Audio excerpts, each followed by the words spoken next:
Penjadwalan dapat dilakukan dari hal yang terkecil yang biasanya dilakukan oleh semua individu. Penjadwalan dilakukan oleh diri sendiri untuk mengefisienkan waktu yang digunakan dalam sehari, sebulan maupun setahun. Nah, bagaimana dengan perusahaan?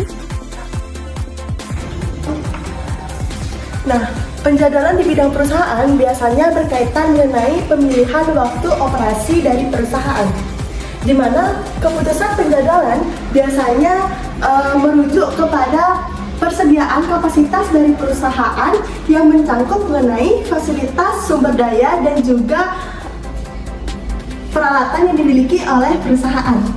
Nah, perusahaan biasanya membuat jadwal seperti setahun sekali maupun 3 bulan sekali. Kemudian, jadwal jangka pendek menerjemahkan keputusan kapasitas perencanaan jangka menengah serta jadwal induk ke dalam urutan pekerjaan dan penugasan tertentu atas karyawan, material, dan permesinan.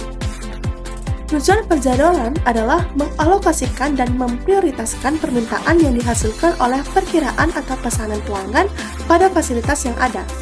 Jadi, ada 2 faktor penting dalam melakukan alokasi dan prioritas, yakni yang pertama jenis penjadwalan maju atau mundur dan kriteria prioritas. Yang pertama yaitu penjadwalan maju dan mundur, di mana penjadwalan ini mencangkup penugasan batas waktu pada pengerjaan tertentu, tetapi banyak pekerjaan bersaing secara bersamaan dengan menggunakan sumber daya yang sama. Untuk membantu mengatasi berbagai kesulitan dalam penjadwalan, teknik penjadwalan dapat digolongkan sebagai penjadwalan maju dan penjadwalan mundur, di mana penjadwalan maju ini dimulai jadwal setelah persyaratan suatu pekerjaan diketahui. Nah, penjadwalan maju digunakan dalam berbagai organisasi seperti rumah sakit, klinik, rumah makan mewah, dan produsen peralatan mesin. Lalu, yang selanjutnya yaitu penjadwalan mundur, dimulai dari batas waktu dan menjadwalkan operasi yang terakhir terlebih dahulu. Kemudian, urutan pekerjaan dijadwalkan satu demi satu dalam susunan terbalik. Sehingga ini akan mengurangi waktu tunggu untuk setiap barang yang diperoleh dengan waktu yang dimulai. Pembebanan pekerjaan. Pembebanan atau loading dapat diartikan penugasan pekerjaan pada pusat kerja atau pusat pemrosesan. Para manajer operasi menugaskan pada pekerjaan pada pusat kerja dengan sedemikian hingga biaya, waktu luang atau waktu yang sedemikian tetap dijaga hingga minimal.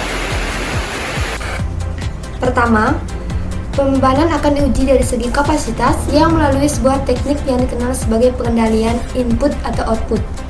Kemudian, akan disajikan 2 pendekatan yang digunakan dalam pembebanan, yaitu ada diagram Gann dan metode penugasan pemrograman linier. Yang pertama, ada pengendalian input atau output, adalah sebuah teknik yang membuat karyawan operasi dapat mengelola aliran fasilitas kerja. Jika pekerjaan tiba lebih cepat daripada yang sedang diproses, maka fasilitas tersebut dibebani secara berlebihan dan terjadi backlog. Jika pekerjaan tiba lebih lambat dibandingkan dengan pekerjaan yang sedang diproses, maka fasilitas kurang terbebani dan pusat kerja bisa kekurangan pekerjaan. Pengendalian input atau output dapat dilakukan dengan sebuah sistem kartu Conway yang mengendalikan jumlah pekerjaan dalam suatu pusat kerja. Ketika pekerjaan selesai, kartu akan dikeluarkan dan dikembalikan ke stasiun kerja awal, mengotorisasi masuknya batch baru dalam pusat kerja. Secara efektif, maka kartu Conway membatasi jumlah kerja dalam pusat kerja, mengendalikan waktu tunggu, dan memantau backlog.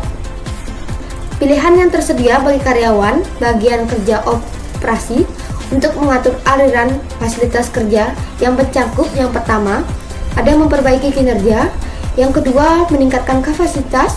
Yang ketiga, meningkatkan atau mengurangi input pada pusat kerja. Yang kedua, ada diagram Gantt.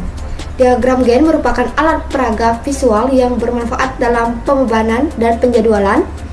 Diagram Gantt menunjukkan penggunaan sumber daya seperti pusat kerja dan tenaga kerja. Ketika digunakan dalam pembebanan, diagram Gantt menunjukkan pembebanan dan waktu luang pada beberapa departemen, mesin, atau fasilitas. Diagram Gantt menunjukkan beban kerja dalam sistem sedemikian rupa sehingga manajer mengetahui penyesuaian yang tepat. Diagram Gantt pembebanan Gantt memiliki keterbatasan utama. Diagram ini tidak memperhitungkan variabilitas produksi seperti gangguan mesin yang tidak diharapkan atau kesalahan manusia melakukan pengerjaan ulang. Yang ketiga, metode penugasan. Metode penugasan merupakan pelimpahan tugas atau pekerjaan pada sumber daya. Contohnya adalah penugasan pekerjaan pada mesin, kontrak pada pemberi penawaran, karyawan pada proyek, dan karyawan pemasaran pada wilayah tertentu. Metode penugasan ini paling sering bertujuan meminimalkan biaya total waktu yang diperlukan untuk melaksanakan tugas yang ada. Satu karakteristik permasalahan penugasan yang sering penting adalah hanya ada satu pekerjaan atau pekerja yang ditugaskan untuk satu mesin atau proyek. Nah, apa sih yang dimaksud penjadwalan produksi berulang?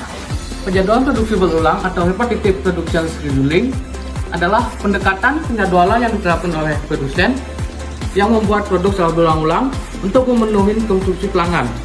Nah, adapun karakteristik utama dari penjadwalan produksi berulang yaitu yang pertama, memenuhi permintaan pelanggan. Yang kedua, mengurangi investasi persediaan. Ketiga, mengurangi ukuran lot. Dan yang keempat, penggunaan material bertingkat.